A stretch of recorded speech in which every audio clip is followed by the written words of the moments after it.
Yom Yom para o dia 13 de Reshvan, extraído de uma carta do Rebbe anterior, na qual ele escreve e relata que o Baal Shem Tov, o fundador do Hassidismo, costumava estudar com seus alunos.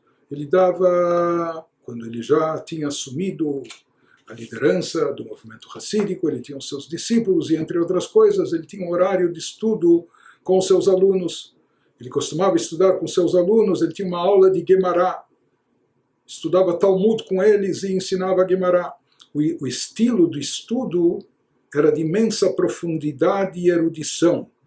E costumava estudar não só as passagens talmúdicas, contendo a Mishnah, a Gemara, os comentários clássicos de Rashi e Tosfot, mas ele avançava também para outros comentaristas interpretadores até chegar no campo da legislação. Então ele costumava estudar também o Rambam, o Maimônides relativo àquela passagem, Alfas Rabi Alfasi também, Rosh Rabbeinu Asher, enfim, são comentaristas e legisladores clássicos que derivam seus ensinamentos e trazem interpretações sobre os textos talmúdicos, e outros comentários dos Rishonim, dos sábios primórdios, que correspondiam à Gemara que eles estavam estudando. Então havia essa aula especial do Baal Shem Tov, não só no campo místico e cabalístico, mas, como nós falamos, até no campo do Talmud, ele também estudava com muita profundidade e erudição com seus alunos. Quando ele estudava com os discípulos, o Baal Shem Tov traduzia as palavras em Yiddish, que era o vernáculo, era o idioma, o jargão, enfim, comum na época. E se fala quando eles chegaram no trecho do Talmud, quando estudaram um tratado chamado Erechim no Talmud, e chegaram ao dito dos nossos sábios. Lá há um dito dos nossos sábios que fala a terceira língua, ou a língua tríplice mata três. Então, os nossos sábios lá falam sobre o poder e o alcance da língua, né? Que talvez foi a primeira arma de controle remoto que nós temos conhecimento na humanidade, antes do arco e flecha, etc., antes dos torpedos e dos mísseis, simplesmente a língua, que falando do outro, falando mal do outro, fazendo mexerico, fofoca, ou difamando, ou enfim, falando mal, então se fala que isso é uma coisa letal, uma coisa mortal. Como há uma grande proibição na Torá de se falar mal do outro, se fala que isso afeta, isso pode matar e comprometer a vida de quem fala, de quem ouve, daquele sobre quem está se falando, enfim. Mas o Baal Shem Tov, ele deu uma outra interpretação. Então, aqui se fala que a terceira língua, ela alude a uma pessoa narrando o mexerico que ouviu. O Baal Shem Tov explicava que uma pessoa, ela criou a notícia, por assim dizer.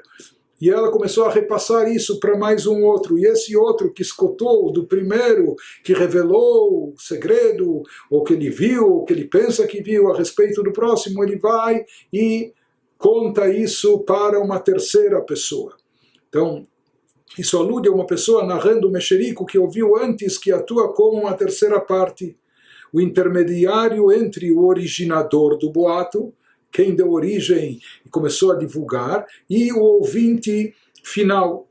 De qualquer forma, a passagem talmúdica diz que essa língua tríplice, ela tem, por que ele chama de língua tríplice? Porque ela pode matar os três. Aquele que inventou a história, aquele que repassou a história e aquele que ouviu a história no final. O Baal Shem Tov traduziu e explicou o seguinte: Lashon Hara, maledicência, essas fofocas, mexericos, falar mal do outro, mesmo quando se trata de algo verdadeiro. Mas para que ir e repassar e divulgar e etc.? Isso é chamado a má língua, maledicência. Mata três. Tem o poder de comprometer a vida, matar três pessoas aqui. Sobre quem se fala, aquele que fala e quem o ouve. Só que isso acontece nas vestimentas espirituais.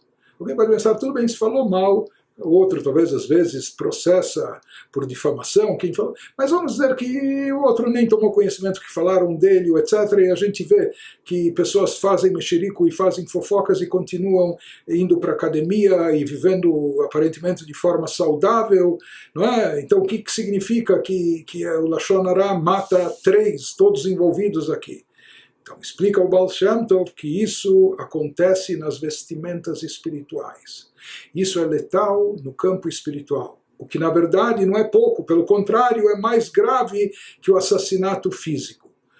Na realidade, há poucos dias nós vimos também no Ayom Yom, quando ele nos trouxe também uma história do Baal Shem Tov, sobre aquele sujeito que falou que se ele pudesse, ele pegaria o seu litigante, né, o seu adversário, e cortaria ele no meio como se corta um peixe. Né? E nós vimos que o Baal Shem Tov fez os alunos, os discípulos, os Hassidim, visualizarem como que no campo espiritual algo semelhante estava acontecendo. E aqui também ele nos fala que por mais que talvez no campo físico, corpóreo, de imediato a gente não perceba o efeito nocivo, as consequências drásticas do Lashon Hara, da maledicência, mas no campo espiritual, o simples ato de alguém inventar ou falar sobre o outro, ou repassar essa história para o intermediário e esse, por sua vez, contar para uma terceira pessoa, essa é a língua tríplice, ou seja, que ela tem um efeito tríplice, ela tem consequências letais, mortais para os três aqui, no caso, envolvidos, se não no campo físico de imediato, mas no campo espiritual. E aquilo que ocorre no campo espiritual é mais grave ainda do que a morte física, do que aquilo que acontece no campo corpóreo.